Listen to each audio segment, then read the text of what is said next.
2:55. Okay, I'm going to call the meeting to order at 3:33. And we are going to acknowledge that we are meeting on the Hopi of the Shant and First Nation, and that we also have schools located on the Hopi of the Hoyt and Talopiat First Nations and Yucaipa government. Introductions, I think. Is that Jeff good at that? Darcy, would you like introductions? I'm not sure if you know everybody. Most people. We should do it though, so you do know everyone. Okay, we'll do introductions. Right? Yeah. I did this way. Go right. So we'll start going to my right. God, I did it twice. I apologize. I will try to get better. I was thinking about actually starting with the people online so we don't forget them. And so how about we start online? Could you introduce yourself? We'll start with Asia. I hope I'm saying that right. Tucci with the Fuelstock government. Hukwista X, Mamatni Keats Asia Tucci, you Fluid Aksutma, Mamukwa, you Fluid Government, Director of Hukhtakshikan Arthur. Hello everyone. My name is Hukwista X. My English name is Asia Tucci. I am working with the Fluid Government as the Director of the Department of Hukhtakshikan Arthur, which is the Education and Youth. Welcome.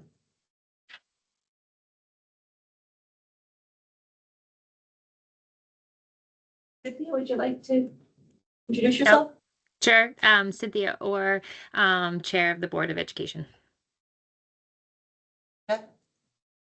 Hi all, Jeffrey Good here, Assistant Director of Operations. Couldn't make it down there, but yeah. Okay. Well, this looks good. Okay. Welcome everyone. Pam Craig, Trustee. Paula Mason, Manager of Corporate Services. Peter Claver, Superintendent. James Messenger, Assistant Superintendent. Joel Bennett, Director of Instruction and Principles of Education. Alex Taylor, Director of Operations. Jocelyn Apple, Director of Instruction for Human Resources and Health and Safety. Darcy Phipps, District Parents Advisory Committee. Canadian White, President of Canadian Union of Public Employees. Ryan Dvorak, President of Alberta District Teachers Union. Carla May, Trustee. Janice Joseph, Trustee. And I'm Wednesday, Trustee and the Chair of the Policy Committee. Welcome, everyone. I like to do intentions. I usually the same one. Always want to work collaboratively and be thankful that we're all working and appreciate everyone's work. Approval of the agenda. The Board of Education approved the March 3rd, 2026 Policy Committee agenda as presented. So moved, Craig. Second, Bray. And all in favor? Thank you. Great. Okay, we're going to go right to number 4. It's a large agenda, so we will do our best to get through it. But this is a time and space for us to ask questions, so we will make time for that. We have a lovely info sheets presented for each topic, so I'll just ask maybe if you want to do a concise overview, or whatever you think the highlights are. If you feel you want to go into more in-depthly, please go ahead. But that might speed up the process as well. It's just a thought. So we're going to go to 4.1. Superintendent Peter Claver, safe, caring, and orderly schools, please. So almost exactly a year ago, started on this. It's been through the committee. It's been out for consultation. Had some conversation with Brian and some emails with Nadine. That was about the extent of the feedback over the discussion at the IEC. And you'll see in a minute just a couple of things that I've added to just extend from these conversations. Otherwise, it's an AP, and this will be implemented. Are there any questions or comments?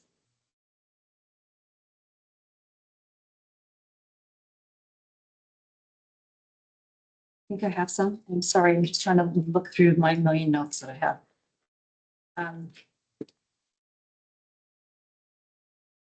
My question is on it's page 2 of 12. I'm not sure actually what page it is on that thing. 4.1, in-school suspensions, ISS. We removed it in the last draft. I'm reading my notes. I'm wondering why it's back in this one. Because 4.0 is from school, like outside of school facilities, and we mentioned under 3.0, it talks about alternative to suspensions from school, so it kind of talks about that. So I'm curious if that was what's going on there. Not really understanding. Okay. In the last draft, we took out the in-school suspension. It was under 3.1. But now it's returned in this one under 4.1. So I'm curious why that is. Because in the current draft, it's also covered in 3.0. I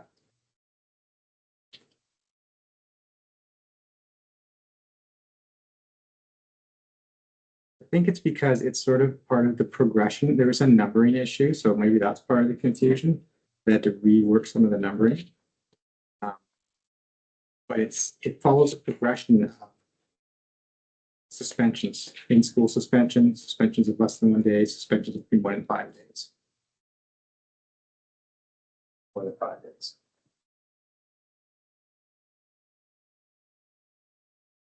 Okay. Just noticed that didn't look right. Okay.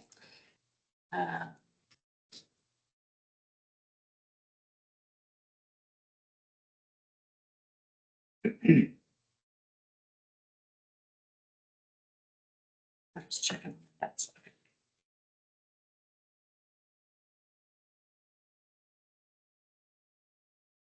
Okay, thank you. That's all I have. I have to move that forward. This is AP.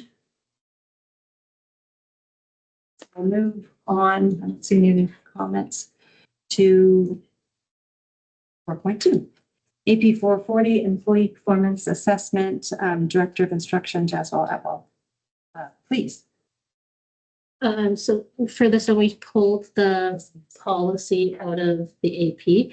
So if we look at the policy, it was just a modernization of the language that was required. In the AP, we removed the positions as they were continually changing. So the positions have come out. We've kind of just looked at it as non-teaching stuff, so excluding and support stuff. No, we also we created the changes that reflect what we're currently doing for our practices. And we removed from the appendix the template that was there for the employee performance assessment because it wasn't being used, and we're going to modernize what we have currently in place. Right now, we're working with QB on coming up with a process. And that is standardized for everyone. That's an annual process that's fair. So nobody's feeling targeted in those types of things. So so those, all the changes are just to modernize to what we're currently doing.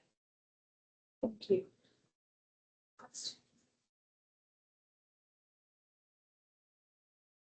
The- Has his hand up. Oh, sorry. Thank you. Trustee Orr. Thank you. Through you, Chair, to Jasleen. I just had a question about the AP under 3.0 responsibilities for assessment, just regarding the assessment for the superintendent. Just above it, it has the 3 points just being like at the end of the probationary period and then annually. I was just wondering, does that also reflect for the superintendent as the board or as the chair's responsibility to do as well? Just so I have a clear understanding. Yeah, that would apply to all. All employees, so the probationary period and then annually for the superintendent. The way it's currently written, yes. Okay, thank you. Trustee Burke. Thank you, Chair. I was just going to ask, do we not have a separate procedure for superintendent performance review? That's what I was going to say. We can remove 3.1.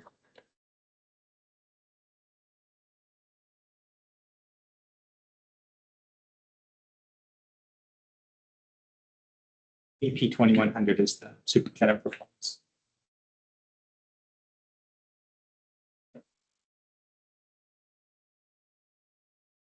So we're going to take that out of AP. Yeah. Did you have another comment? That was exactly right. Okay.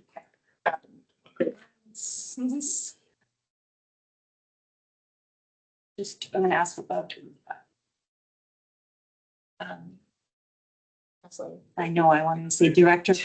I 1.2 and the AP. When I read this sentence, and it could just be me, might be, it's performance assessment facilitates employee supervisor communication on a continuous basis and the periodic written statement of performance. Is that? So we're doing, is that clear to everyone else? I don't know where you're at, sorry. 1.2 under the AP. It's page 1 of 8 on, in my sheet. Because there's like informal communication that is continuously happening. And then there's formal, like written statements of performance. Right? So both capture employee performance. So make it, That's how I, okay, if it's unclear to you, like I'm not. your AP, if it's clear to you guys, then I'm happy. I just wanted to point it out because I was a little confused. But it's not my language all the time. Thank you. Okay, anything else? So I'm going to go back to the policy on this one because, sorry, I didn't see you, Darcy. Go ahead. I'm just trying to understand from the agenda. The entire policy is crossed out and the only thing that's been written is a new policy. Does that mean everything else that's been crossed out will be forthcoming in a future meeting?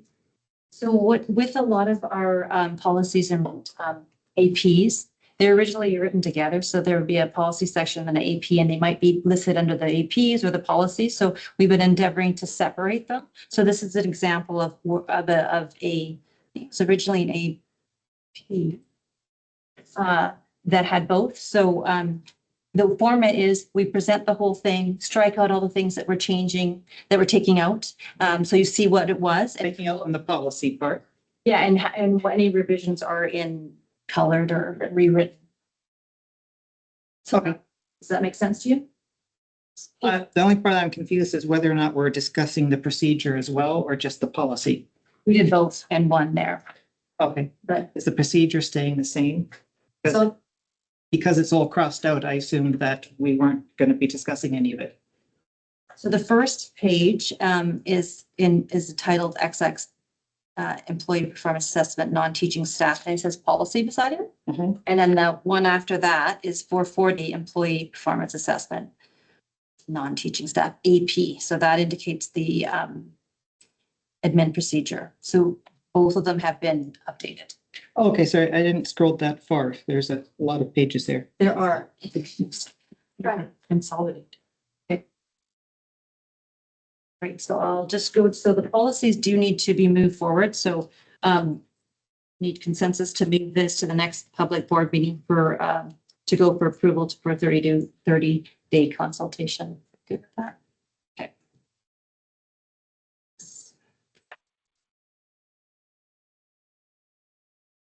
So now, thank you. Now we're going to 4.3 and we're going to go to Director of Instruction, Michelle Bennett, or physical restraints. Through the chair, so in my information sheet, really this, the policy was put forward in December. This is the administrative procedure that follows. What we did was we updated it based on our new training program, safety skills, we did adjusting the language. We've moved away from seclusion. And so seclusion is not a practice the ministry supports, nor is it a practice that our district supports.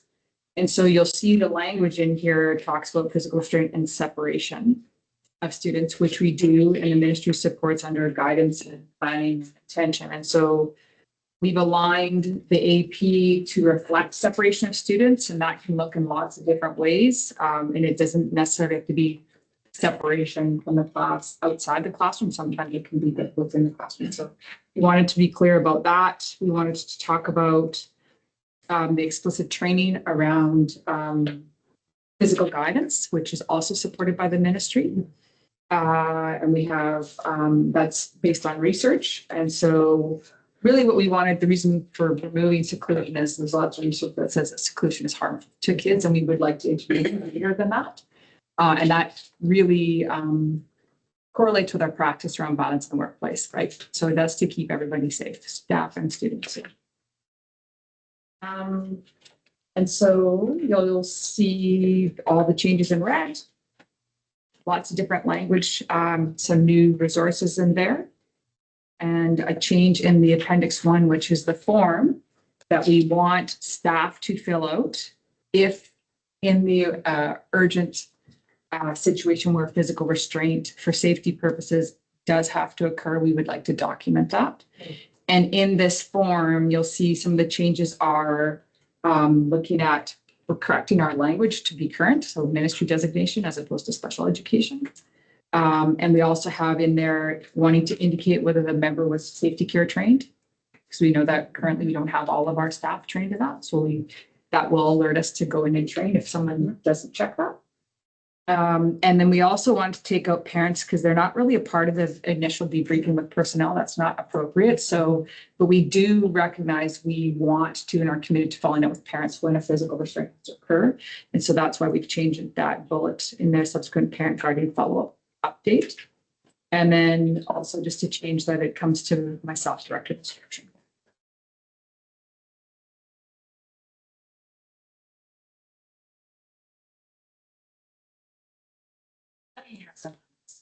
Good question. So I'm going to be, is there two questions? Physical, under the definitions, it talks about physical restraint, sorry.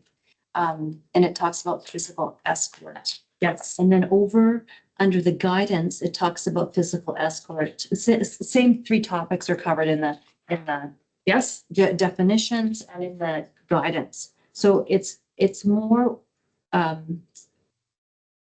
I'm thinking physical escort or assistance. Should we not separate that in the definitions as well? Because it is quite different. We can. Yep. That's easy to do. Yep. Makes sense to me and Yep. That's an easy fix. Okay. And then I also noticed there's the numbering issue. So after definitions and guidance, we've got physical escort and then 6, 7, and 1, and so you just the whole thing just needs some adjustment. Yeah. I think it's because you probably copy paste, move things around. I'm assuming, but yeah. And so it actually follows through the chair. It follows the numbering will have to be corrected altogether. Yeah, that's what I'm thinking. Yeah. Thank you. Thank you. Thank you. See you, ADT president. Yeah. Sure, just under procedures 1.0. Maybe some clarification where safety of students or staff is a concern. The following plans are in place based on a consultation with parents and specialized staff and are reviewed annually. Under that, I see worker safety action plans, which maybe this is a question for Michelle. Is that intended to be under there? Is my understanding of worker safety action plans and parent consultation do not go together? They don't go together. So I read that through the chair. I read that as we do consultation with parents when we know that safety is a concern. That doesn't mean that parents consult on these 3 items. So if I need to clarify that, I'm happy to do that because it sounds like that's how you're understanding that. It reads very much that that is based on a consultation. Would it be through the chair? Would that be more agreeable to pull the word parent out of that sentence and add it as its own independent piece there to do consultation later on? Would that because we do need to put in there that when restraint happens, we do need to communicate that with parents. Yeah, I think it is better under the down where we do have that component. Okay. Yeah, I can do that. I think it includes the debriefing part, right? Next question would be, does in loco parentis apply to this procedure? Should this apply to the procedure? Well, it does, because that's our role in school. So can you clarify what you're asking? Well, it's a specific part of the school act that gives staff the right to act as a prudent parent in cases where student students are potentially at risk. So it may just be something worth explicitly stating here, because it states staff should not use physical restraint unless there is an imminent danger, which is not the same test as the in loco parentis test. It'd be worth just evaluating that in the light of the legislation. Consider. Yeah, take a look at it.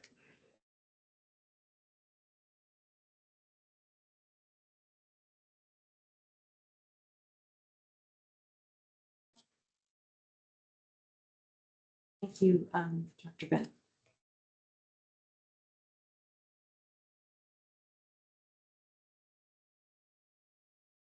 On to 4.4, we're seeing with Dr. Bennett, access to schools by outside agencies. So in December, we separated policy and AP.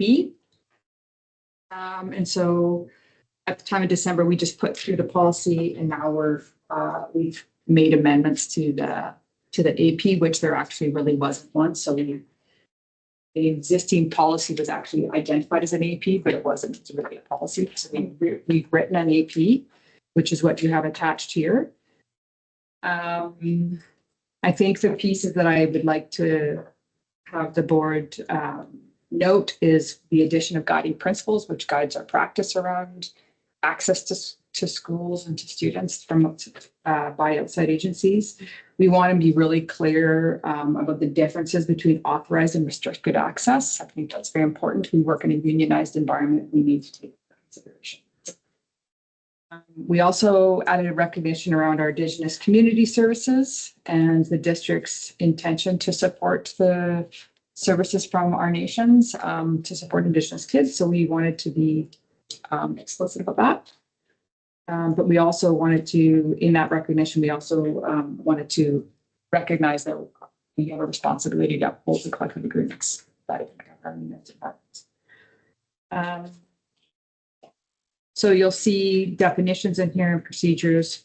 It's all fresh and new. We have in place already our interagency and visiting professional AP, which is referred to in this AP. And I think the only thing that wasn't included in the information sheet that I would just like to note is there may be some changes coming from the ministry in regards to providing access to schools and students by outside service providers as it relates to funding changes and to support students with identified disability and/or learning differences or diverse abilities. So I think it's important to put the AP through, and then when those become more clear and more defined, then we might have to come back to this AP to amend the line. Let's do it. Director Brandon, is there any timeline on that information coming through? I'm just considering after Tumbler Ridge, there may be other things that we're going to have to deal with. So. I'm just going to defer that to Superintendent later. So to the chair, it's a part of the conversation with all superintendents meeting on Friday is it's separate from safety in schools. It's more about allowing parents to purchase services that formally generally wouldn't occur in the school setting to be in the school setting. So there's questions about space. I think there's probably going to be a service agreement. They're obviously consulting unions, so they're in really the consultation phase as to how that looks in schools. But there will be something coming down, and it will be some sort of a service agreement that doesn't breach collective agreement language, and do we have space? So that's part of the roundtable. Thank you. Thanks for clarifying. Just through the chair, just to add a little piece of information. So currently, we have one school, which is our alternative programming school, that has a different designation that allows a little bit that allows for enhanced services or community services to come in. But the rest of our schools don't have that criteria set for them. So I think there's some changes that need to take place in order for that. Is Trustee Orr? Thank you, through you, Chair, to Michelle. Great job on this. I thought the policy and the AP were really well done. My question just comes on page 44, 5A. What would be just regarding what a request to a principal versus the district office, like an example, like why would one go to a principal versus just going to the district office? Just so for clarification. Thank you. Sure. So through the chair, sometimes agencies, depending on what their focus is, will have direct contact with the principal, with the school principal, to come in and do a presentation, work directly with a class. And so that kind of access to schools doesn't necessarily need to come through me. We let that broad kind of interaction sit with the decision of the principal. And then anything that's really more specific around working directly one-on-one with a student or a group of students, or being in more, I think, more sustained contact with kids with certain populations, maybe a priority population, we would want to be able to review that at the district level and approve that at the district level. Okay, thank you so much, Michelle.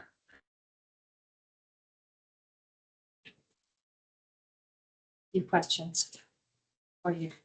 Okay, page 1 of the policy, number 4, consent transparency. Families and students must be informed and consent obtained where applicable before engaging students in services that are voluntary, not mandatory. You're an underguiding principal, sorry, just. I am, sorry, yeah, I'm sorry, number 4, yeah. Yep, got it. So if so does this mean that every outside agency, because thinking of, we had a presentation, I don't know if they were doing hospice information at the elementary school or what have you, and we learned about all these outside agencies at one of our meetings. It was fabulous how many groups come into the school.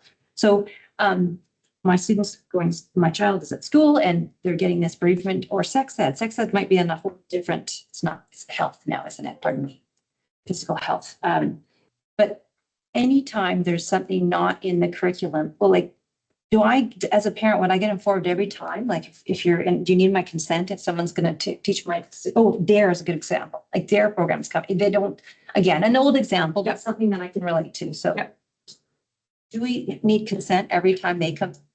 And sometimes through the chair. So sometimes what we do is we call passive consent, where if you don't want to consent, that's when you send back. So it's a notification to parents when we have a guest speaker come in, or if it's something that they want to ensure all parents know that it's happening. Sometimes they use that format as opposed to getting a piece of paper signed by a parent every time saying like everybody consents. So there's different ways that teachers will inform parents of guest speakers. I'll just use that format. Okay. Yeah. So every time there's a guest, I don't recall being informed every time there's a guest speaker. So I don't know, maybe I'm wrong. So is that what's happening now? If it happens, it's in a specific classroom, parents teachers notify parents that that's happening. And that's our responsibility, is to keep kids safe and to inform parents of what's happening in classrooms. I don't think, I think school-wide kind of things, we have speakers coming to school and to the assembly and the whole school sits there. I think it's more of just a notification, and then principals will deal with individual situations where parents not. I think a scenario of that would be we have a speaker come in and talk about responsible driving, or if they talk about a motor vehicle accident, or someone's talking about their lived experience. I think they share that, and then if they have individual concerns, those come directly to the principal. Thank you. I just want to say that this is aimed at services, and it says that in the sentence. It's not about guest speakers or selecting resources. Yeah, that would be fall more under selection of learning resources. Well, I'm Procedure. okay. It's definitely about, like, I think about the Lions doing their vision tests. Yeah. That's a Okay. service, an outside agency that a parent hasn't asked for. So that for sure they'd be informed, and there's probably a negative consent. That helps me. Thank you. I got a few more, Director Bennett. In the background paragraph, the top paragraph, I believe an and is missing at the end of that entire paragraph, and reducts instructional time. Just trying to help you, because sometimes when someone else sees it, they have to stop me. I'm gonna keep moving down to number 3, authorized access, all required, and the third point under outside agencies, all required documents, screening, it goes on. And it lists the AP numbers. I'm just wondering, I know that in the reference, I think it tells you that what the name of the APs are, but do we want to actually say what the names are? Because in the future, the numbers may not align with the name of the AP. So it's just a continuity thing that I'm thinking about. It might be something to think about. So are you suggesting to strike that stuff that's in parentheses? Is that what you're? I'm just like, I'm suggesting to clarify beyond just the number, like the AP 311 is, I don't know what it is right now, to tell you the truth. Yes. But because the number could change. I would suggest that we typically don't quote the policy numbers or AP's numbers, and that you just put something that please see references below or something, Okay, because that they're all makes- listed already. That makes sense then too. I like that too. I just don't want someone to go somewhere and then them look at the wrong AP. And they're named in that reference. Yeah. So, and then I'll just continue down, under 3 still. The researchers before B, and it talks about, AP 3102. I just want to notify, let you know that needs updating. 3102 is a dated policy NAP. I think it's mixed. And same with 3 further down. There's a few of the policies and APs that are still needing to be updated. So 3101 under interagency and visiting professionals is also dated.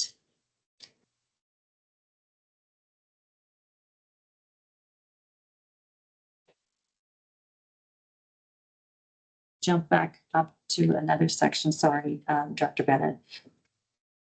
Under procedures 1, general requirements, the second bullet, it says, Sorry, can you just clarify where you? okay, sorry, I went Procedure. back a bit. Procedures, general requirements, number 1.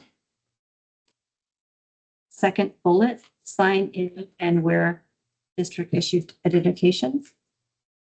Say or. But I mean, Questions to yourself and Oh, that stuff, yeah. That's what I was thinking. Yeah. Just to help you. It's a lot of work going on, so I know what this is like. That's just to be helpful. I see you red. Yeah. For sure. Thank you. And then I had one more question. I think because of what I learned from Superintendent Flavor. I went to 4 roles and responsibilities, and I went down to third one, principals and vice principals.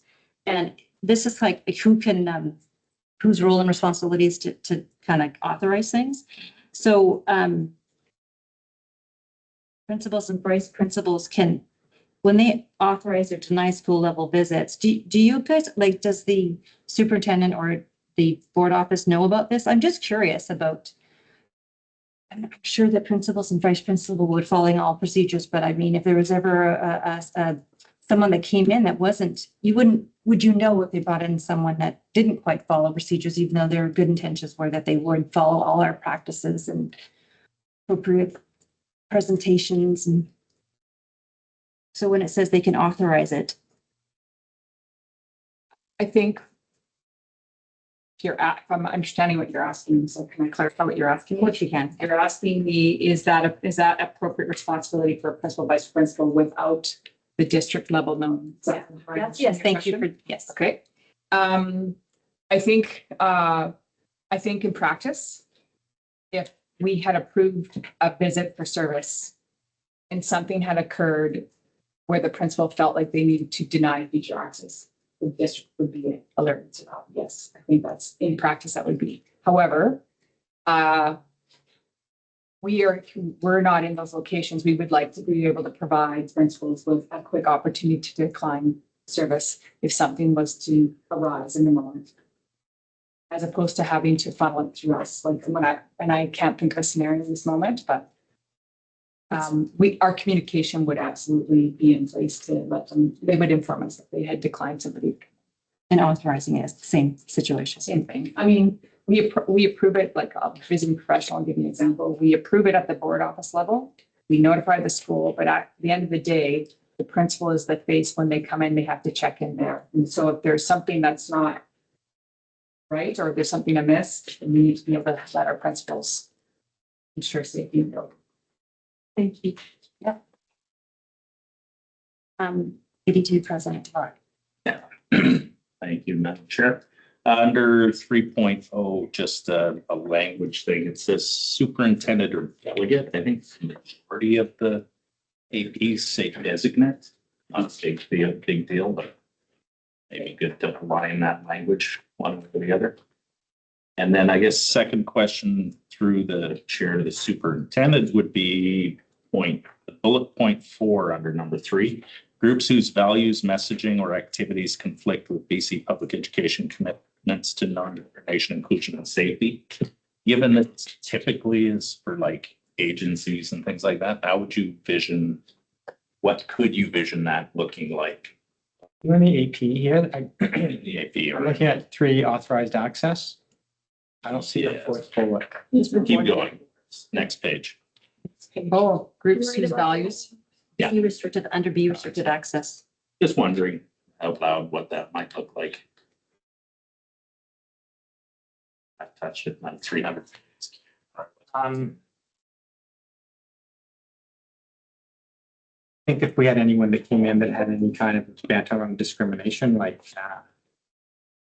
anti-LGBTQ plus support in our schools that came in under the guise of something else. Trying to think of another example that might be a bit topical. I mean, they'd probably be filtered out first. Yeah. But we do have people who perform services under the umbrella or hired by an organization that might have a certain belief system. While the service provision is valuable, the group they work for, their beliefs maybe don't align. Again, I can't really give you an example, but I know it happens. That's sort of why I'm wondering, you know. Yeah. That's actually a good example through the chair superintendent. We have declined based on that. Okay. Yeah, it was a presentation on substance, but behind that was a fairly strong faith-based and wanted to bring faith into the classroom. Yeah, we weren't prepared to support that part of it. It's exclusionary.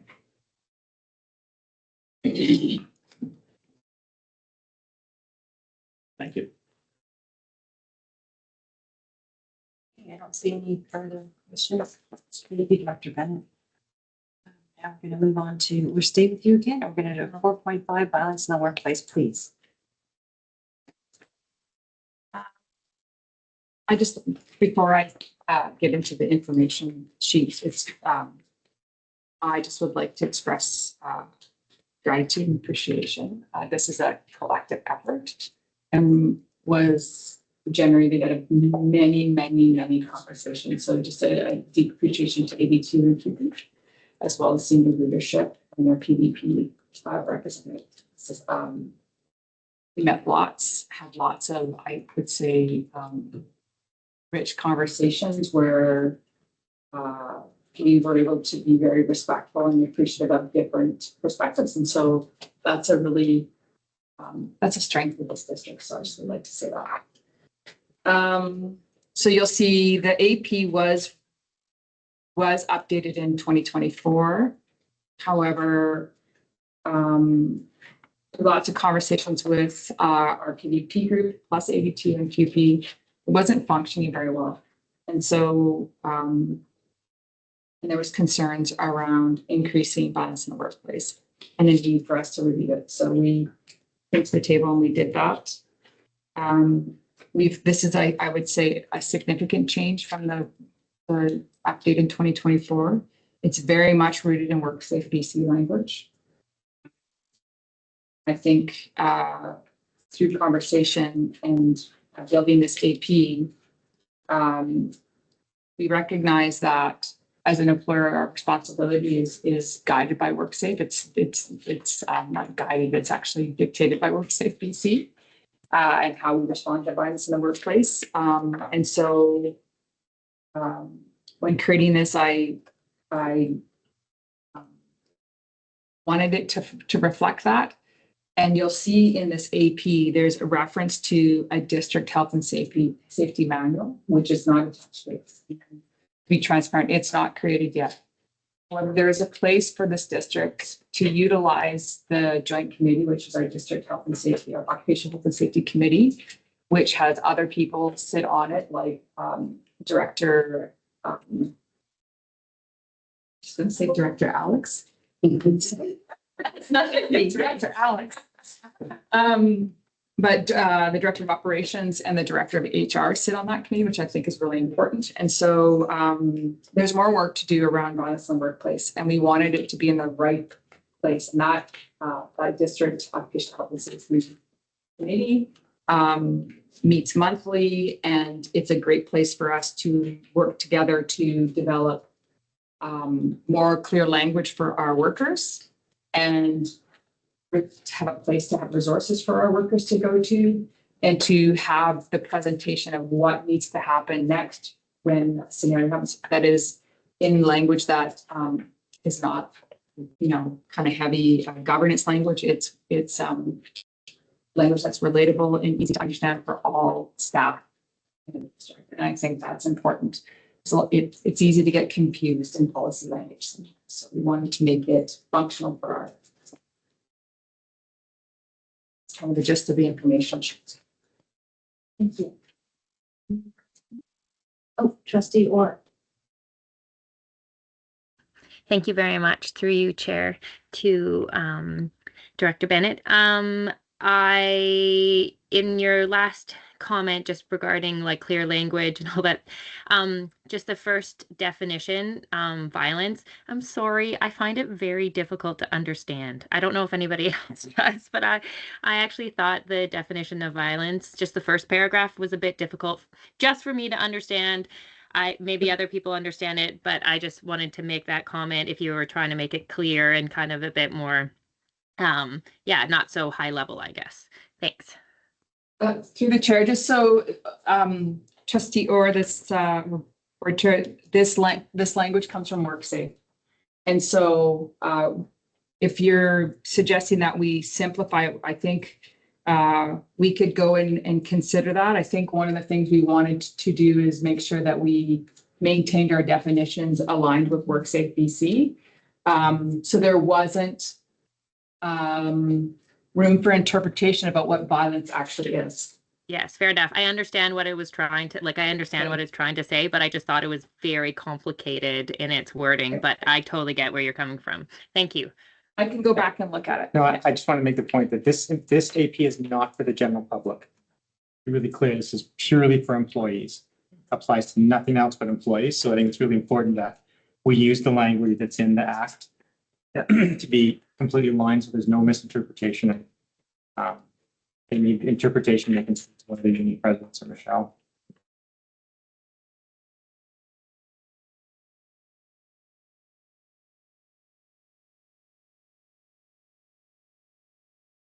I have any questions.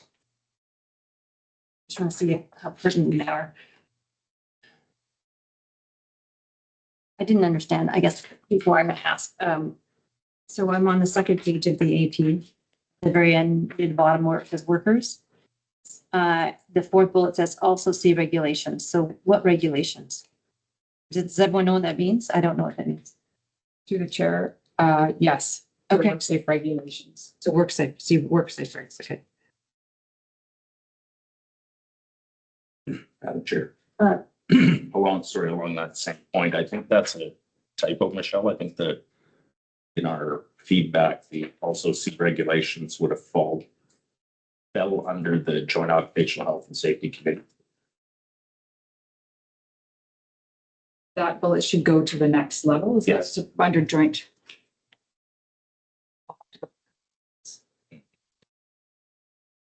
Otherwise, the Joint Occupational Health and Safety Committee requirements under WorkSafe would be more exhaustive than that single bullet.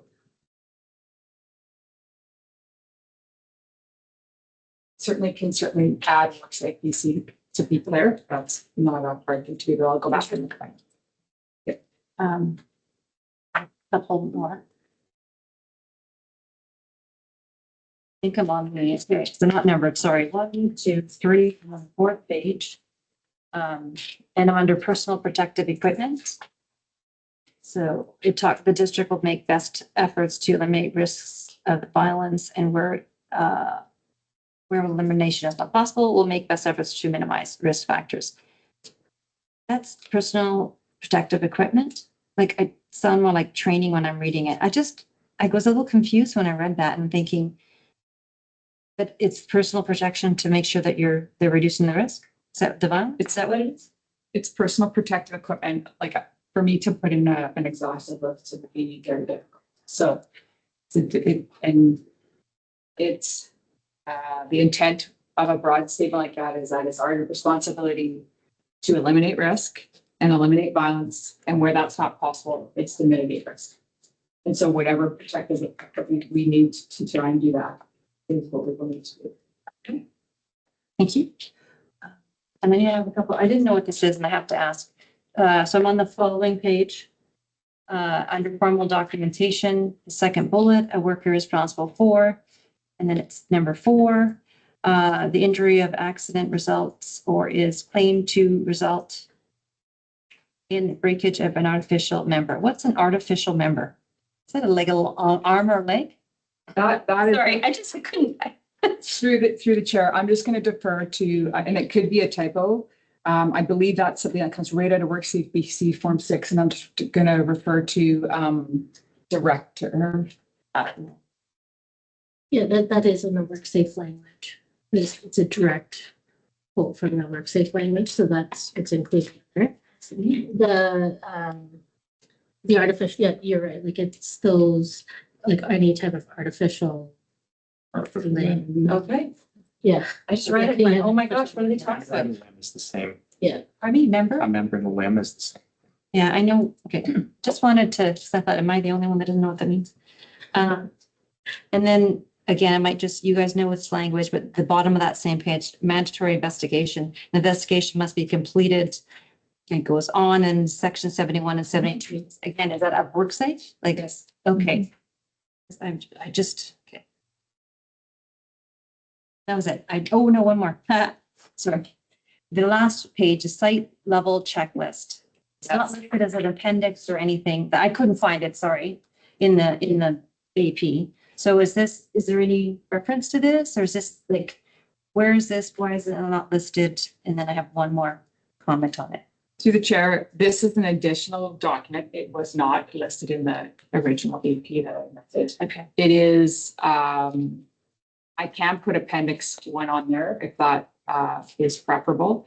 It's intended for our PvP group as a checklist, because you can imagine all the things that they're trying to go through in an incident of violence, and it is rooted in WorkSafe procedure. And so it's a checklist for them to make sure they've covered everything. So do you want to, so having heard that, it makes sense to me. Should it be listed as was a checklist at the back under principals, managers, and supervisors? Reviews. On page 2.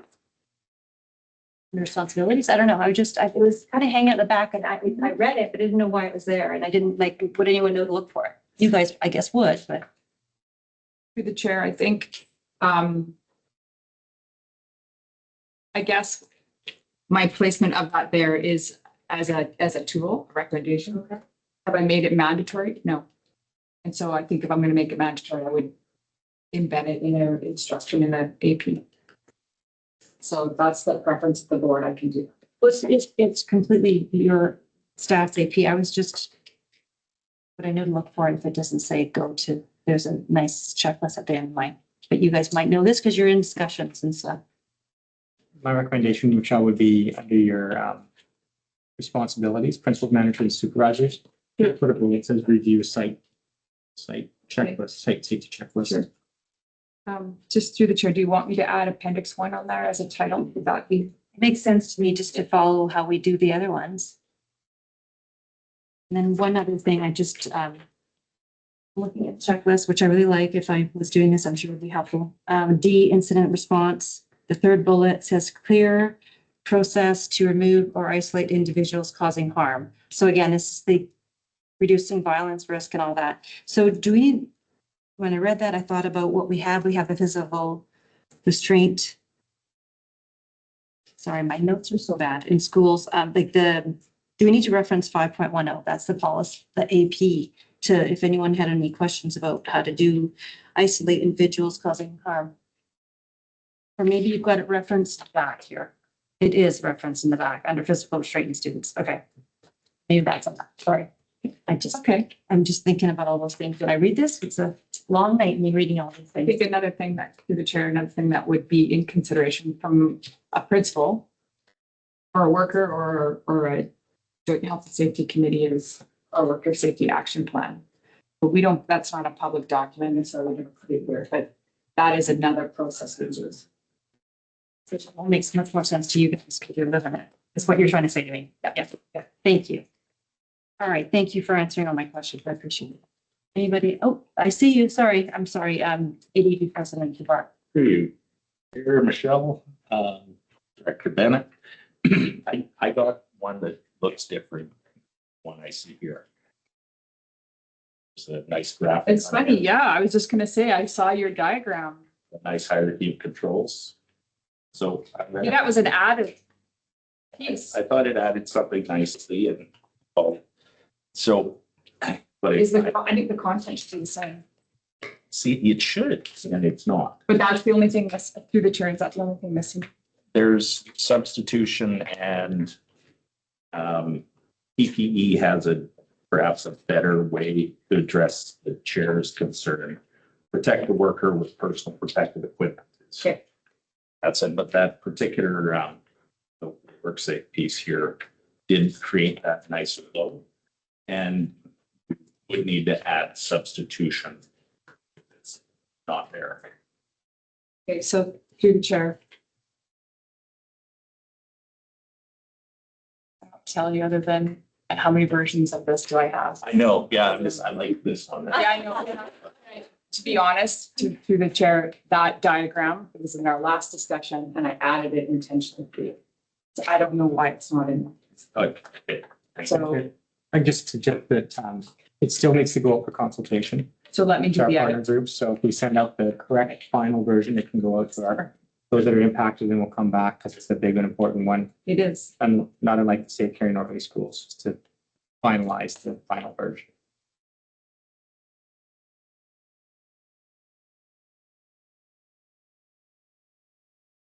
%, right? And along those lines with that personal protective equipment, I think if just a suggestion, we would have issue with the words best efforts. That really means something in our collective agreement, something very different than is intended to be meant here, right, Peter?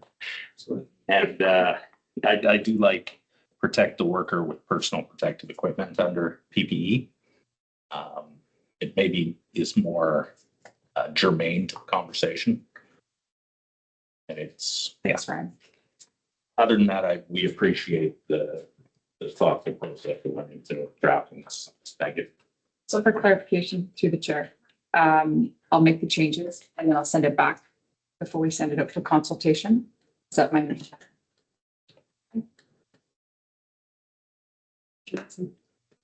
Sorry, just, my hand shot up for the process of how they go. Through the chair, I think my understanding was that the final version that you and President Dvorak were just talking about is the one that would go out for consultation, and following that period, it'll come back to the next policy committee. Not that it needs to come back here first. Okay, so I will do that. Thank you. The director, pardon me. It's a lot of things. I hate this table sometime. Yeah, we thought. Thanks, Peter. 2 months left. What else did you call? We got how many months together? Just a clarification through the chair, probably to Director Atwell. A worker is under formal documentation. It is the responsibility of employees, yada, yada, yada. A worker is responsible for filling out a work safe form, BC Form 6. Just clarifying if it's supposed to be a Form 6 or a 6A. Because a 6 is an employee's report to work safe. Yes, Form 6 is their like when they file a report to WorkSafe. 6A is the report to the employer. Correct. 6A is spoken to in the first bullet. So they have to do both pieces. Sometimes what I do find is that they're like, do I report this? Do I not report this? And so that was just to provide clarity as to what is reportable. Did that answer your question?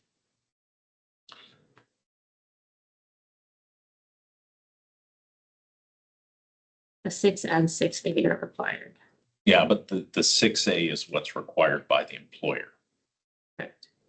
The Form 6 is the report, the employees report to WorkSafe, which Yes. doesn't go through the employer, correct? Right, and that's what the worker is responsible for doing. Okay. Maybe it needs to say something like if they wish to seek a WorkSafe claim.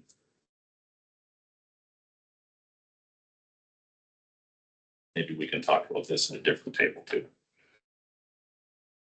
You can clarify the language. Yeah, I think so. So I think we're on the right track. It reads differently. Great. For collaboration, wonderful. May I just reiterate my understanding? No, I was. Oh, okay. Reiterate my understanding. This is AP, so it comes to us for information and big changes, which is great. And then you guys are going to put it out for your, when you say public consultation, it's really going to your partner groups that affects. So it doesn't necessarily come back to us again unless there's some major changes. So that's, I have the correct understanding, do I not, Manager Mason? To the chair. Yes, you do. Okay. But as Superintendent Claver mentioned, because this is quite a large and impactful AP, similar to the Safe, Orderly and Caring Schools, he was recommending that this one does come back after the consultation period. Okay. Just fine. Okay, great. That sounds great. Okay, thank you. Good job, everyone. Appreciate that. Before we move on, if it's okay, just want to excuse Director Atwell. She's got some other duties she needs to attend to before she goes home. She's a busy girl. Thank you, Jeff. Thank you. Thank you, Jocelyn. Sorry, Jocelyn. Sorry. I would find it. Could be worse, unfortunately. Yes, oh, definitely. Thank you. Okay, so now we're on to 4.6. The policy 6 test special needs program, Michelle Bennett, we're staying with you. So I'm here for a while. So this policy existed. It's an updated policy. And the first thing that you're updating is the title of the policy. Yeah, so the special needs program to inclusive education. I think what I wanted to point out is that we've done, this also had policy and AP together. So in this meeting, I'm only proposing the policy and the AP will follow at the next policy meeting. So we have ministerial orders that are tell us things that we must have. And so it's important to note that here that to set the expectations for our AP, we need to go guided by our ministerial orders. And so really what I wanted to do is separate, but acknowledge that given the recent feedback from the audit, some learnings that we've had just this year, I wanted to take some time to develop the AP properly, so that it would align with all of our current practices, because there are actually some significant changes in there. So,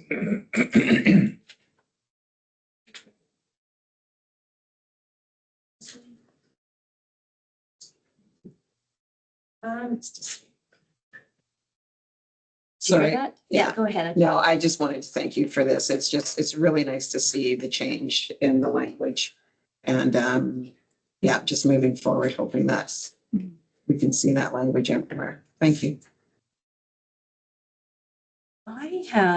Thank you. I have a comment which is going to possibly, and I think this is the right place. I've asked myself when I read this, if this is the right place to bring this up as a policy, it's a place for discussion. It might be controversial and a little bit of a tricky one, so please give me some grace. And the more I learn, the better I will be able to do what I do. So when I read and what I see, inclusion is great. I see so many benefits. I read and I looked at in the next section, you gave examples of all these places to look at. I looked at policy. I didn't read everything because there's a million documents, but I appreciated because there's such a history, which I had to learn about. So the intent here is wonderful. And I know it's like you said, a ministerial order, so we're going to do this. I don't have a problem with that, but I'm struggling sometimes with why is,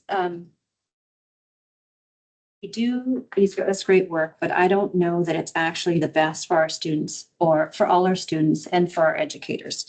And I'm wanting to kind of ask this whatever question, because I'm struggling with it a bit.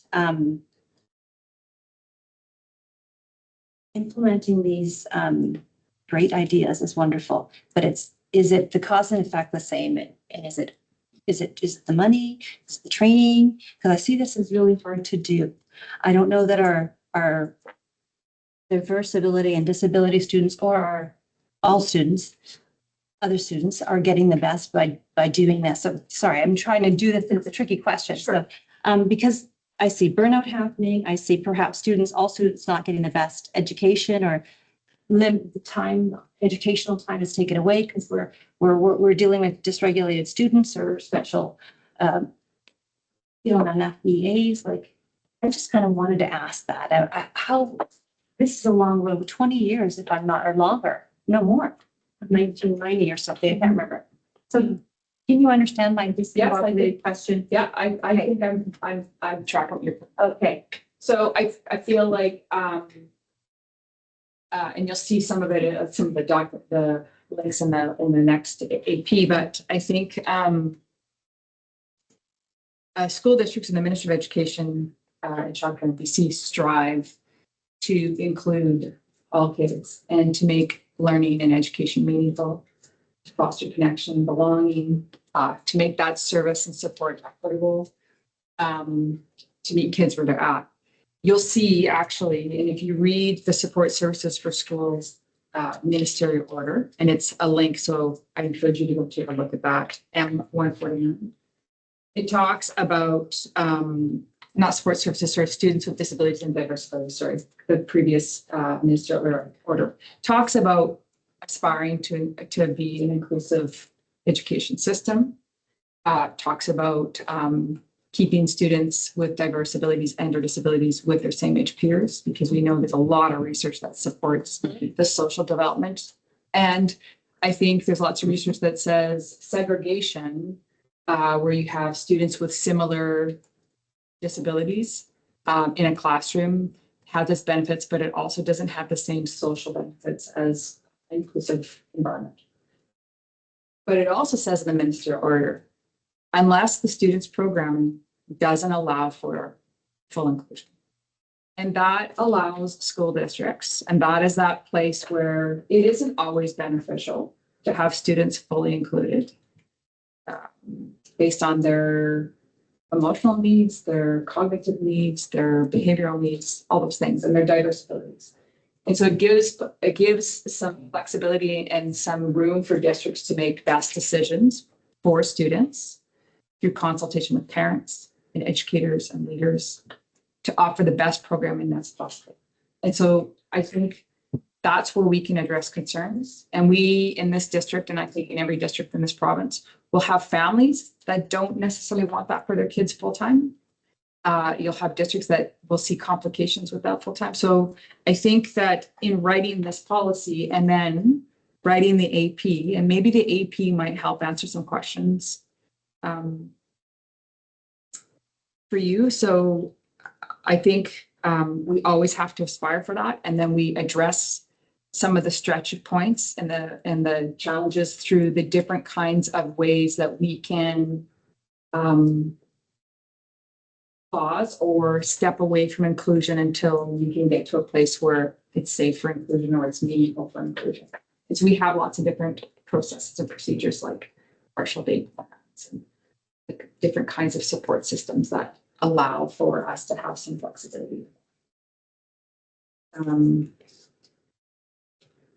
Yeah. I'm gonna leave it at that. You may be able to, it's so. I think this wonderful plan is one of the barriers to funding. Would you agree with that? I think funding's tricky. Yep. I think that's a long, long history in education in this province, and I would say in this country and in many other countries, having worked in other countries, if it's not a pay service, public school systems are not pay service, so it's tricky, yep. Thank you for your time to help. I just. Yeah. Happy to have more conversation about that later. Yeah. AG President Torres. Thank you, Madam Chair. Just a question through you to Michelle. Yeah. The policy as it amended reads, I'll just read it in its totality. The Board of Education supports the philosophy of inclusion and the practice of integrated classrooms, whereby students with diverse abilities or disabilities are placed in classrooms with peers unless the specific educational needs indicate otherwise. Yes. I get that, but it truncates the ministerial order, which includes or other students.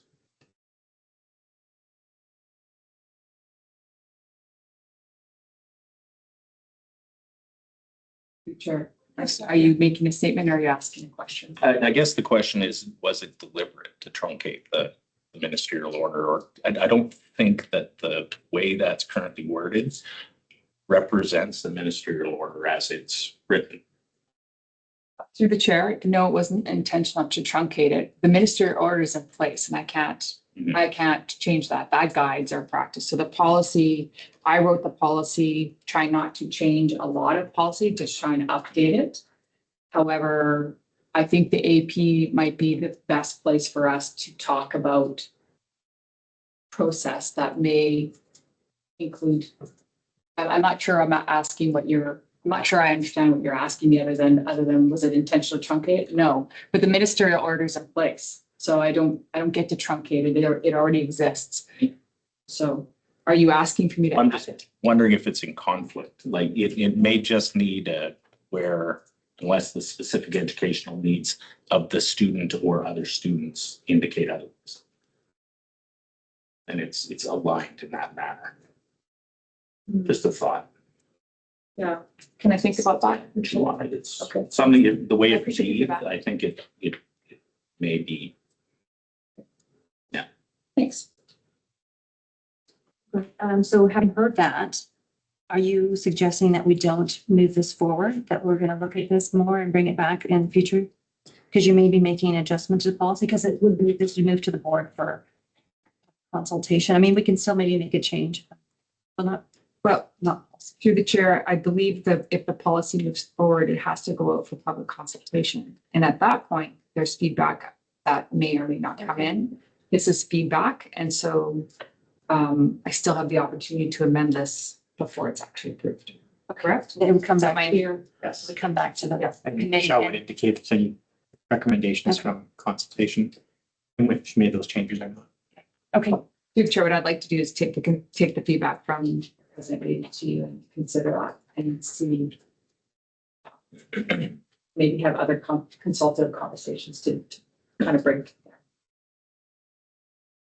Okay. So I'd like to put it forward. Okay. Because I think there's still 30 days for feedback and I have the opportunity to make amendments after 30 days. 82%. Yeah, and just for the record, it is our language around class size and composition is integral to our culture and matters deeply to the unit. And we appreciate the conversations. So we're all in agreement to move, that would be fine to move this forward. I just want to make sure. As the statements have been taken into account. Yeah, I'm seeing that, Willie. Okay. Just the reality is it'll be far more than 30 days because Yeah. it's published and then it goes for 30 days. Yeah. Yeah. Okay. Okay. Great. So we are going to move this to the next public board meeting for approval to then go out for 30-day consultations as Superintendent declares. Okay, thank you, Dr. Brown. Thank you. Okay. See, 4.7, we're staying with you again. We're doing policy 611 learning enrichment gifted program. All right. So through the chair, I provided a lot of history in this information sheet. I thought was very appropriate to provide that information so that so you could understand why my recommendation is to actually eliminate this policy altogether. And you'll see it's actually in its format. It's actually policy AP, but I don't think we need either. We've come a long way since the 1980s in our definitions and our understanding and how we identify disabilities and disabilities. And I feel like it's redundant actually to have this in place. We have other procedures in place that are governed and I guess directed by the ministry that allows us to recognize students. And I'm going to describe them as exceptionalities. So I feel like in addition to our curriculum that allows for extension and it's intentional to have students that are exceeding expectations in areas to extend them. And so I would just like to propose to the board that we remove this policy in AP because we have other procedures in place that are governed by the Ministry of Education and Childcare. Oh, yes. AD President DeVar. Yeah. Seeing this in the agenda, I will note that the 82 objects strongly to deleting this policy prior to consultation. It is included in our collective agreement as part of our restored language, bargained at the time that policy was in effect and was discussed at the bargaining table. We find we would like some time to fully determine the legal implications of this move before we would provide any feedback to this table. Give me a few months to run it by our peoples.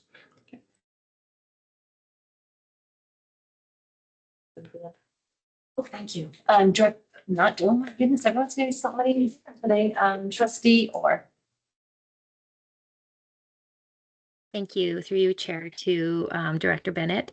I was just wondering, you said that because you have other policies and procedures in place for instead of this, so this current 611 policy is currently not being followed. Is that what I'm understanding? No, through the chair, I'm not saying that it's not being followed. I'm saying that through our new curriculum that allows for extension, because this policy talks about providing learning enrichment in a gifted program. So I'll speak to learning enrichment, which could be understood that extension or extending curriculum through our curriculum proficiency scales addresses learning enrichment for students that are exceeding, that need that extension. The gifted program is something that occurs through designation, which is ministry identification. So it's its own category, it's Cat P. It's not a funded category. There's criteria on how to meet that category requirement, which is assessment plus demonstration. And so in my experience in inclusive education, which is the bulk of my career, identifying kids in a gifted program really require that assessment data as well as a demonstration.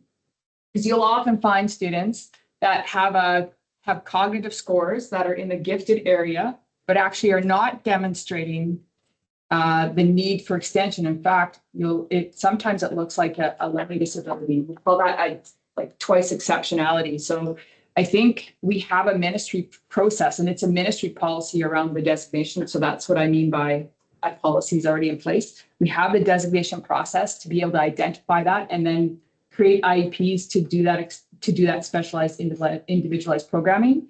But we also have through our curriculum extension through a proficiency scale that allows classroom teachers to extend learning naturally when they see the need for students. And so for me, this seems redundant. Okay. That's not to include what President Dvorak just said, just so I'm clear. Yeah, okay, thank you. And a follow-up, if I may? Of course. Yes, thank you. were there any, so like in the policy 611 on just under identification, were there any students this year identified like through to the principal? I'm just wondering through this process, through this policy. Can I just respond to that? Through Chair, we have not been doing any testing of students for categorization under P in probably a decade. Oh. Maybe longer. Okay. Thank you. There'll be further discussion, but we used to have funding. We used to have enrichment programs. There was one when I started when it was Neil. When there was lots of money floating around for all kinds of things, that's slowly been retracted with withdrawal of funding and et cetera, et cetera. So I would say that in the regulations part, almost none of this is being done. Okay. Hasn't for years. Thank you. Okay, I have a question as well. If we're going to be removing a policy, we often join policy, like we combine things and we streamline, but this is actual removal of a policy. That is different. Like I hear what with this, okay, this is going to go out for public consultation that if we're going to remove that, then is that correct? Yeah, just want to make sure that I'm clear that because we change that. Okay. And with the information that PDG President Gerard shared, I'm going to follow the same process as we just discussed. We're going to put this up for consultation and they made time for legal. That's all fine, correct? I just want to make sure I'm making sure everyone's happy and that our policy states 30 days consultation. And President Dvorak's unhappy with the length of consultation, then that's agreed and file. In reality, it will be longer than 30 days because of where our public meeting lands. Do you have any comment? PD President. I'm 30 business days. 30 calendar days is my understanding. Reality is that the board at the March 31st meeting will put it out for 30-day consultation. Likely won't even make it to the next public meeting. Yeah. So the reality is there'll probably be 3 months before this actually hits the table. And I think it's a good conversation. I might have some conversation with President Dvorak as well. Some others around the table. Discuss exactly. I just want to make sure that again, this is a consensus kind of table. I'm like, these are discussions, collaborations that we want to continue. So can you check the calendar to see if that is going to be 3 months? Like by the time It will be. it will be? Okay, well, you said possibly. So in my mind, that doesn't mean yes. Madam Johnson. Through the chair, I'm not sure that the superintendent was intending to state that it would be a clear 3 months. He's stating what the process is in policy right now for a policy to be changed, moved, added, deleted. And he's stating that, by the way, our calendar schedule falls, it'll likely take 3 months before it comes back anyway, which will provide the ADTU more than the 30 days to be way more than 30 days. I just was wanting to get clarity because I think that's make me happier. So Just Director Bennett. I just would like to point something out, and maybe it's overlooked because I didn't maybe make it a little bit more identifiable. I do say in the very end of my information sheet and the next steps that the last sentence says, furthermore, the inclusive education programming AP currently under development will capture the overall designation process and necessary details that pertain to gifted programming. So it's not like this won't be discussed, but it will be the designation process, including for ministry category P, which is gifted, will be included and will be accounted for in the AP that is coming, which is inclusive education. Yeah, and just as by way of perhaps a little bit of a history lesson, when the collective agreement language was stripped back in 2002 and then summarily restored in 2017, it was to be restored to the state it was in 2002 with give or take some variation, at which point there was a fully funded running gifted program in the district. So I need to do my due diligence, and that is where, as restored language, it's close to home for us and it matters. So we would request time to appropriately explore this.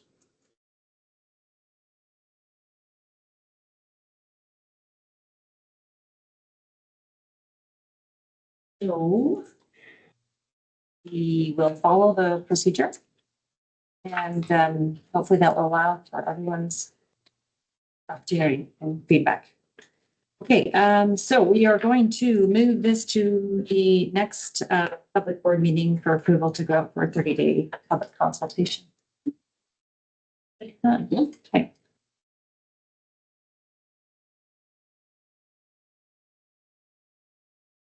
Some odd show. Yeah. Sure you don't want to stay? By a 4.9, 6005 challenging controversial material, James Messenger. I missed it. I missed one. I feel as though 4.88. Why haven't I fixed the side? What did I miss? Assessment amendments. Michelle. Yeah, we're on 4.8. Sorry, I took it writtenly. So pardon me. So we're doing 4.8. Thank you. Thank you. 5016, police contact with students in school. Michelle Bennett, I heard you, I thought you were leaving. That's why I was just like, oh. Both of you. Through the chair, Oh, thank you. I brought this forward. It does touch very closely with Michelle's portfolio, so thank you to Director Bennett, who's going to stick around for this discussion. They included an information package as to why we're bringing this forward and what the suggested amendments are. And what best practice and guidance from the province is. So, open to conversations and discussion. Yeah. Trustee Bray. Thank you, Chair, through you to Assistant Superintendent Messenger and Director of Instruction Bennett. It's a big document. I did my best. I think that you did a good job. I mean, I'll be fully honest, I didn't really deep dive into this, but I support it. I think it's great. I love how you revised it, and yeah, big fan of police and schools. So I like that we've modernized that and we're looking at what that will look like moving forward. The chair, just in response, maybe it's helpful to note just the premise for bringing this forward. It's not actually a result of the most recent security or safety concerns. It's a result of us realizing that we have conflicting policy and procedure, and that we have provincial guidance related to how we should proceed. And so while it is timely, the premise for bringing this forward is not a response to the most recent incidents and tragedies. And I think I imagine we will continue to get updated information and guidance from the province. The procedure bringing this forward is to hopefully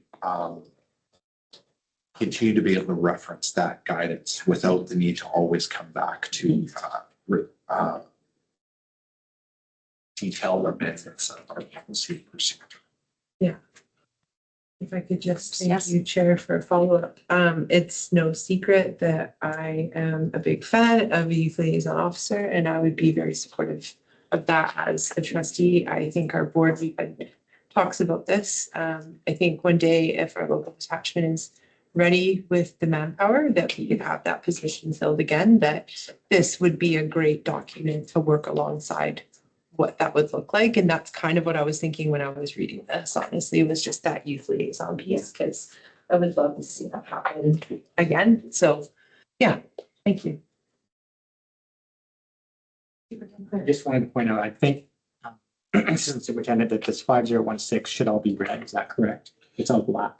Yeah, so if you see, I've included the two struck through policies in, so I guess it should all be read. It's tricky when you're amending two existing APs, but yes, that is all new. And the outdated APs are struck through in the adjoining document pages. I just want to also point out that we had a discussion about the document from the ministry and whether to pull out pieces of it and add it to the AP, but it's all important. So we thought we'd just as a reference right there, that would be a link in the AP. I just want to also comment, thank you very much to Mr. Claver and Mr. Messenger, because having that document sit side by side was really helpful. Going through it, the answers are right there. And I really appreciated having access to that. So going forward, it's going to be a very handy document to have as well.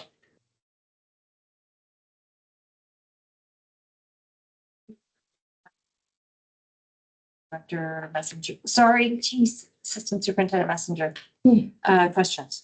2, page 1, 2, duty to report and imminent risk response. 2.1, all staff must report. So it goes on. So when I was reading this, it's like, yeah, everyone should report. It talks, I think it mentions other people too. What about like the contractors or service people? Is that just assumed that they will report, or because they're not our employees, we can't force them to report? Like, should do we need to add that sort of thing in here? Anyone that sees something should say something. Through the chair, I would point out 2.2, students, parents, guardians, and community members. So I think it really is anyone who But is contractors. So say I'm here working on painting or putting a new roof on, and I would say contractors are in community members is Yeah. inclusive of Okay. contractors. Okay. It's anyone in our community. It doesn't, Yeah. it's not unique to contractors. It's could be neighbors, could be relatives. Anyone has responsibility to report. contractor may not be. So I guess where my mind is going, but I hear you. I'm happy with that explanation. That's I think that community can mean many different things. Yeah. It doesn't just mean Yeah. ours per se. Yeah, true enough. Mm. And then I'm going to ask another one. I'm going to go to the second page. Near the very bottom, 4.4, the fourth bullet, AP 5009, student discipline, search and seizure. Just to point out, that one is dated as policy in AP. We need to update that AP. Sorry, for, A. to the chair, just for the minutes. We just need to update the dates on that one. Just pointing out the AP that is mentioned in this new AP is dated. So 5009 is not. It Needs to be. needs to be reviewed. Thank you. Thank you. What's this review?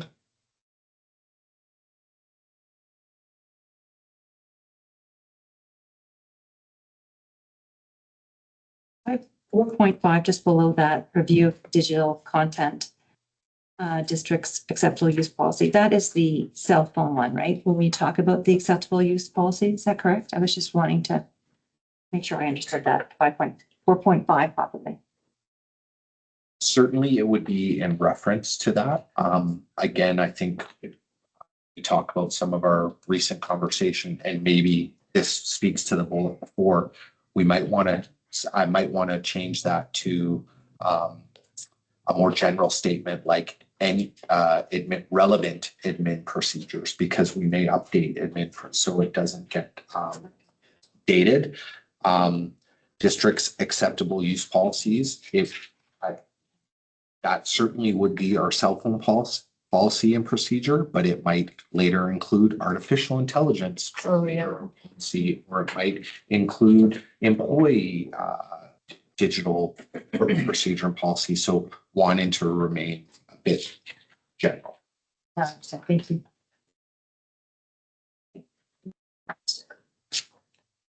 Lost my paper calendar, sorry. Great, thank you. And there's no policy to move forward. Okay, thank you. So that's 4.8. So now it is 4.9, which is the 6005 challenging and controversial material that the student use system. Thank you. So I include the information sheet in the package and agenda. This is a procedure that has not been reviewed in quite some time. It's also admin procedure that we have been directed from the province districts need to make sure they have one. I think this is actually a good news story that we do have one in our district, and with some recommended revisions and updating.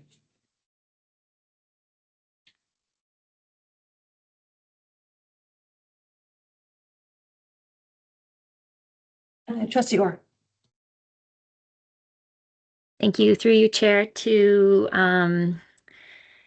James. I was just wondering about if we need to have a definition of controversial in the AP, because nowhere does it say what is controversial. And then if not, then I was wondering if we should change the name to challenging learning resources, because when I read through the AP, it kind of was just more about challenging learning resources. So I just wanted your thoughts on that. Thank you.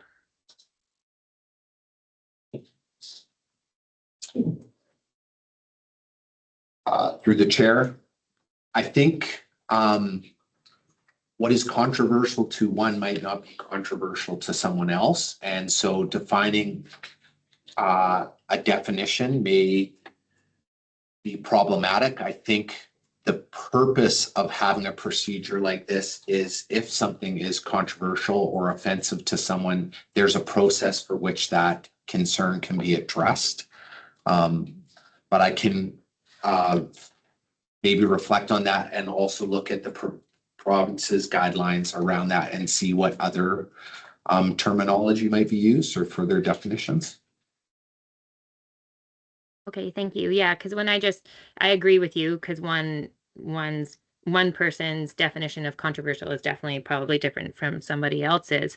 So I thought if we remove that kind of term and just said challenging of, like you said, many in the AP learning resources, it might be, I don't know, easier language. But yes, thank you.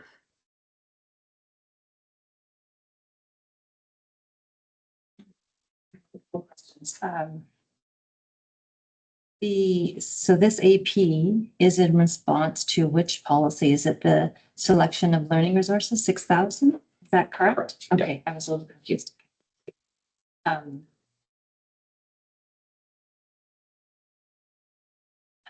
then under guiding guiding principles, it talks about who can challenge. Can trustees challenge it? I know later on it can be brought to the Board of Education, but can trustees challenge it? Because they're not listed as district staff, student, parent, blah, blah, blah. What if one of us had a book that we really didn't, or whatever material? Or is that not? Anyways, yeah, that's my question.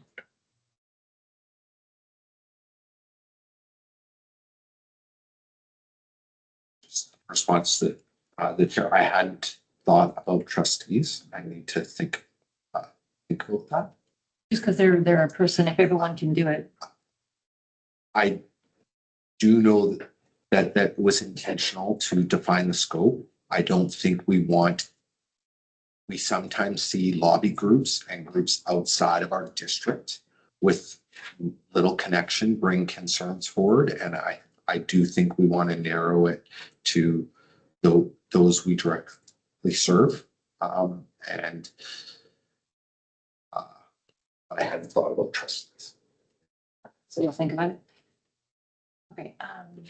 And then I'm going to go to 1.3 and just a language. The end. No parent has the right to determine reading, viewing, or listening material for students versus pupils, I'm going to suggest. And then other than it says his or her, I'm going to suggest their own children. So it's just the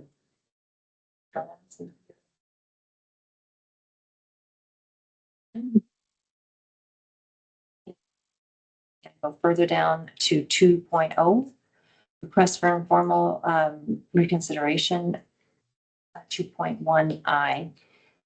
explain to the questioner the school selection procedure for TIA and qualifications of those persons selecting the material. When I kind of read this, I went, those persons, is the person not always staff? Like, or do non-staff people, because it just says those persons, it got me worried. It is defined. So there is parents in review. And maybe it's in this.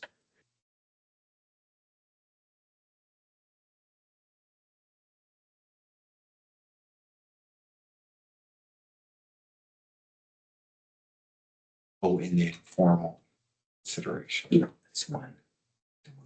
I. It's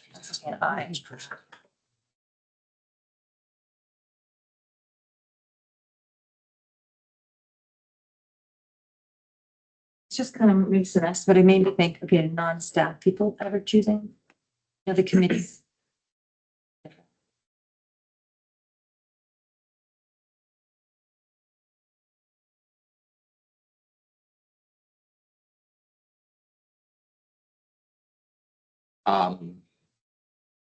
How would you like it better? It would be a staff person, I guess. We talked about the example of a guest presenter recently. So this teacher might select the presenter, and the presenter might then bring out, they would a PowerPoint or something, and the teacher would have vetted it, but perhaps that material was challenged as an example. Okay. So Okay, no, I think I should explain, there was another clear rationale for the intention of my amendments to this, and that was, I don't want there to be a perception of this to be any type of, to constrain the ability to challenge resources still, or that this is part of a review process, and that I think it is a sensitive topic. And it's a sensitive topic right now, and the part of reviewing it is not to substantially to change it, but to update the language and let people know that there is a review process and procedure. I got that when I read this. I totally got that. Okay, I'm going to continue with just to the same section, 2.1. Oh, the eyes are wrong. The eyes are wrong. You got I1. Anyways, your eyes are mixed up. It should be the 3 eyes. I'm looking at 3 eyes now. And I'm just going to go in the 3I. It says Form 604, but you really mean the appendix that's attached, I think. Do you not? There's 2 references to completing Form 6004, but I believe both of them should be to Appendix 1, which is the one attached here. I think. Yes.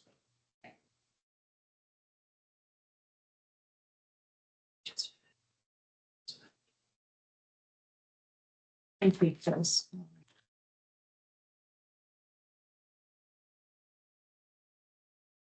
Thank you, Assistant Superintendent. Oh, I'm sorry, Darcy. Deepak, Darcy. Thank you.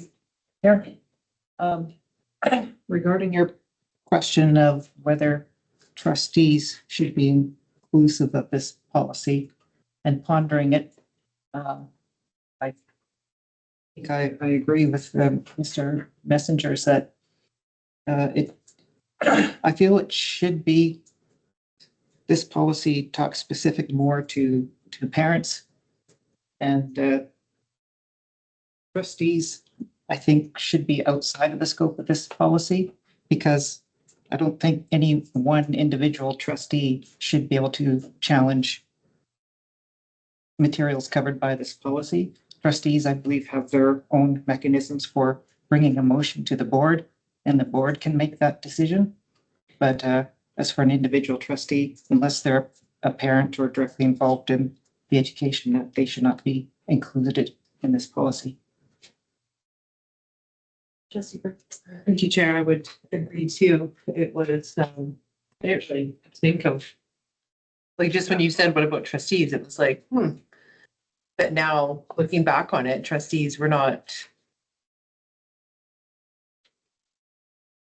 I want to say we're not included in any of these. I know we're included, but we are higher entity. I say that humbly. Where I just feel like I just don't feel like it should pertain to us. If we were a parent, we could come as a parent or whatever, but even just as a community member, I believe we do give a bit of that up. When we become trustees and we're involved in board business. And I think if we had any concerns, we could direct superintendent.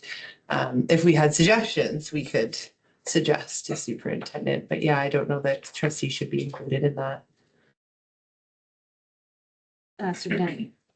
Just on a quick peek around the province, there are some districts. Vancouver allows for resident or employee of the district.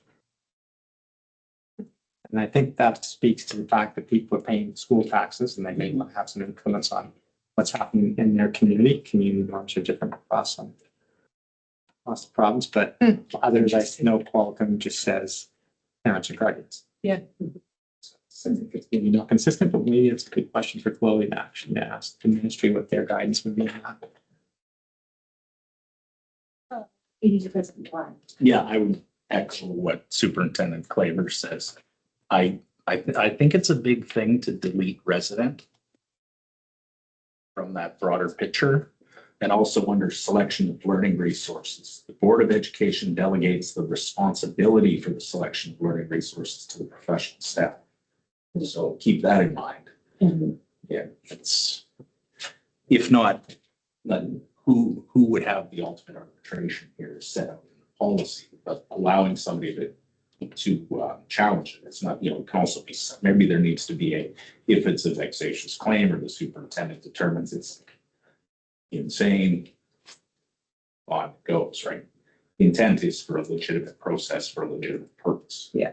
So it might be better to ensure residents have a legitimate purpose to challenge controversial material and a process to be able to just go, that's, this crazy group that's come back again, if that makes sense. Yeah. That's.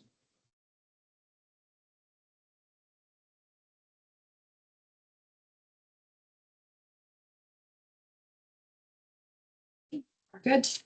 Thank you. So we're going to move on for 10. Yeah. Field trips, off-site experiences, and extracurricular trips. Messenger. Yes, information sheet was provided in the agenda. Thought it was pertinent to bring this forward as it is a wide reaching and fairly substantial admin procedure. Just bring it back to this table. Okay. Thank you. Any comments? It's a great document. Yeah. Okay. It's now in effect as well. Oh, I'm sorry, I didn't see it. Pardon me. 82 present. Yeah, just for the record, the 82 has ongoing concerns about the downloading of School Act responsibilities to educator in charge. We are still exploring those implications and have some concerns throughout the AP, which have been communicated to Assistant Superintendent Messenger. Thank you. Okay, thank you. We're going to move on to 411. 3110, school volunteers, and we're sticking with you, Assistant Superintendent Messenger. Yes, again, another information sheet provided in the agenda package. This is one that was due for review and revision, and so bring that forward. I just asked again, it's the new one, it's not in red again, so it's all that language new?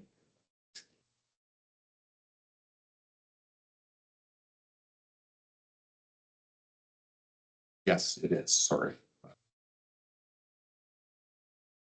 So the old language is struck through. So everything's gone, this is all new? Yeah.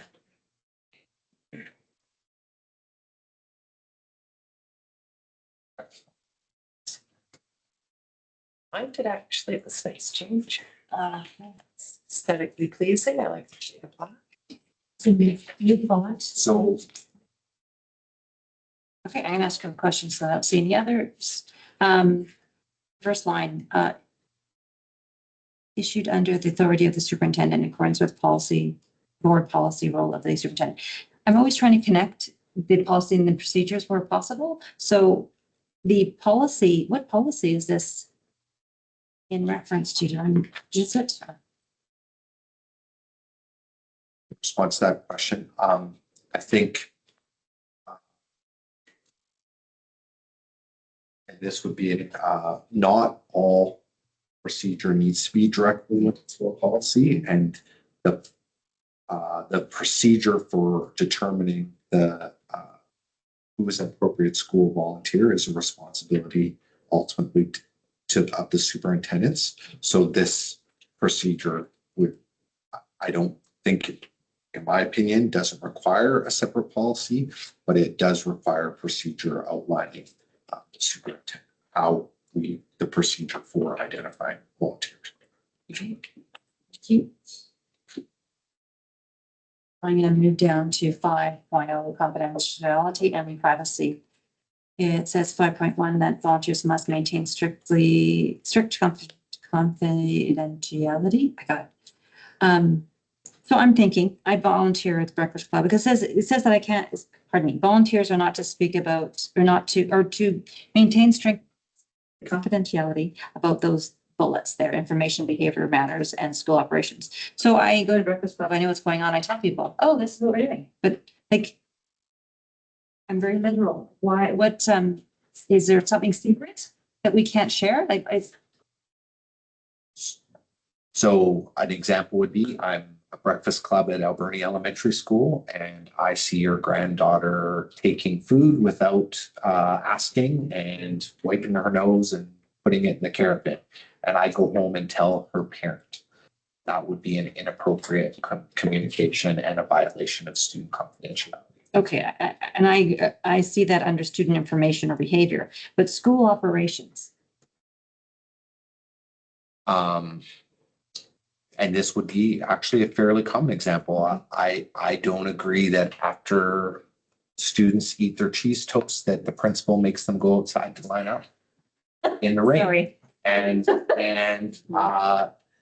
so I tell people and go on whatever United Rave and say, I don't like that the kids have to go outside after they eat their cheese toast. That would be an inappropriate confidentiality, because it would be, if they're discussing school operations that they're aware of in the context of a volunteer, that shouldn't be publicly communicated. Okay, so I'm struggling with that, because how would you control that? And how could, because I'm volunteering and I could not even be volunteering. I could be walking by and seeing that the kids have to go out and run around the laps after they eat. And I'm going to tell people, like, and it reduces transparency. It reduces, like, I have some thoughts on that about, is it even feasible? And it's very restrictive on, we have nothing to hide. I don't think we have anything to hide. I understand the behavioral stuff. Trustee Bray. Thank you. I do believe that if even volunteers, you're representing the school district. So I think that, there's a huge difference between somebody walking by the school and seeing someone eating cheese toast and somebody actually being in our building and being in a position of power and then leaving and abusing that power. I feel. I think it's good that we have this. I wouldn't recommend changing it. I believe that anybody who volunteers with the school district is doing so with good intention, but there are psychopaths out there. And if we're ever in a situation where we have somebody volunteering with the district who is not coming from a good intention or coming from an ill place, then this is just going to help protect us even more. And I believe that if you're at the schools, you're helping out, that's great. We need volunteers. But you're volunteering when you're at school. We need to make sure that any confidential information, anything, is not leaving the school with them. So I think this is good. And I don't think that we should change it at all. Trustee Orr. Sorry, I don't have a comment about this. Does trustee Craig have something about what the conversation is? I have something else, and then she can go ahead of me if she. I just would like to make a conversation statement. Thank you very much, trustee Orr. I totally agree with trustee Bray. The volunteer is that a wonderful person that is helping out students at the school. They do not know the ins and outs of why things are managed or done the way they are. They are not an employee. They don't know the background, why the student is standing outside waiting to go into the school in the rain. There may be all kinds of things. That's not their part. It's not their purvey to have that information. They're there, they help with breakfast and read a book and go and come back another day. So this is an important statement, very, very important statement. I've had to make those statements to certain people that have volunteered and say, those things are not for you to comment on. If you have a concern, please take an opportunity to speak directly with the principal, because they were about to give it to a group of people that were not associated at all with the school. So this is extremely important. Superintendent, oh, sorry, I'll just say trustee Bray. Pardon me, or did you want to comment now, or did you want superintendent to go? If it's the part of the same conversation, I'll wait till after. Okay. I just wanted to comment that the cheese toast may be the extreme cares and they may be witness to, for example, as we've just discussed, the violence in the workplace incident. And may be witness to the process such employers have to go through. That's part of school operations. We don't want him talking about anything to do with that. I don't really care about the cheese toast. But at the other end is there's operations that are confidential, particularly with staff and parents. They might witness a parent that's upset, and what's the process that principal did to manage that, or what have you. Leave someone school property. Sorry, I know Cynthia's waiting too. Cynthia, you're right. If I'll close it up for you. Okay, sorry. So through the chair, I think the example that you gave is when you're volunteering, you want to have conversations with people in the school. I think that's a little bit different from you seeing something in the school and just like what Peter was saying, or if there was a child in distress and a teacher was dealing with that child and you were kind of alarmed by it, that stays in the school. So they I think, go to the, oh, sorry. yeah, no, but it wouldn't be for you to leave the school and have coffee with friends and chat about that. So I think that you sort of reversed it, where you were saying when you're in the school that you're talking to people about what's going on rather than leaving the school and giving information. Am I right? Well, no, but I say I talk about the great things happening. But that's what I mean. Yeah. I'm talking about the great things are happening. Not about the horrible things, but I mean, I could see that slipping out. Like, how are you going to control? Like, I guess that volunteer is not extended. That's all you can do. They're just that, sorry, don't come back again. I think 5.3 addresses the concern element. Yeah. Okay. May I ask one more question? Sorry, Cynthia, or trustee Orr. Are schools public places? Schools are considered as it's sort of. Because the rules of the public place, I'm just curious about that, but okay. Trustee Orr, thank you for your patience. Yeah, of course. My question is for Assistant Superintendent Messenger, just around criminal record checks, which I totally support for all volunteers. But can you clarify for me, like, for example, for the Wickaninnish Fun Fair, it's after school hours, but it happens at the school. There's lots of parent volunteers. Do all parents need to have criminal record checks? Through the chair to trustee Orr. I'm not familiar with the particular event you're discussing. But what it sounds like similar events where I would see that it's public, it's open. That volunteer, let's say I'm working at the cakewalk. And I love the cakewalk. And I'm not supervising students. I'm helping run the cakewalk. And those students are being supervised by their parents at the fun fair and being supervised by the staff that are helping host the fun fair. it would not necessarily require a criminal record check. As soon as we're having them provide a supervisory role, they may be privy to confidential information needed for safety planning, emergency medical information, things of that nature. That would be where we need a criminal record check. Perfect. Okay, thank you for that clarification. Trustee Bright. Thank you. Through you, Chair, to trustee, or it would be like, it's a Packlet event, right? Versus a school event. So if the school was putting on a movie night and the school was doing it, then parents wanted to volunteer. Maybe I'm misspeaking. It might be a bit different, but if it's a pack doing a fun fair or some sort of an event, food day or something like that, they pull parents in to help out, then it is a bit different. To my knowledge.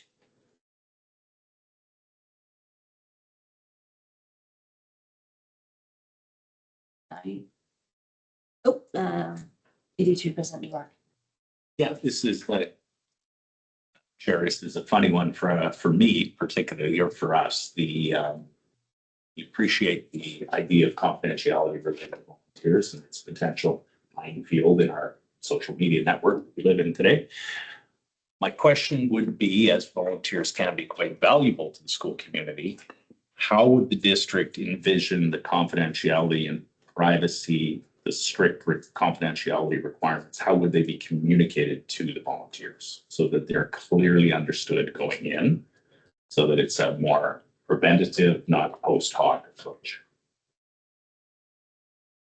The Chair, there is a screening process, and that's a big part of it, that the volunteers are going through a screening process. We actually have sample forms in our field trip supplemental material that is actually a consent form that is part of that orientation, that the principal or the staff member leading that volunteer orientation is responsible for going over those type of things, as well as emergency procedures, things of that nature.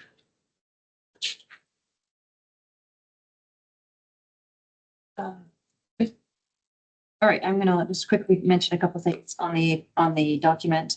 About the last page, and talks about resources and references. You've got AP 3110 listed as a resource and reference, but that is this. This is the one I'm working on, so I don't think I think it needs to be removed. So if I say. Yep. And then I'm also wondering if you need to add policy 410, which needs to be updated, by the way, but because it talks about criminal record check. So wouldn't you want to put the policy that refers to criminal record checks and the AP also in your references? Yeah, and policy 410 is the criminal record checks. Yeah, and it's an old one, and it's got, and Director Bennett, I believe, did the new criminal record. I think it was her. I know we have a new AP, but the policy is old. It's 410 with, yeah. So I'm thinking they should be added.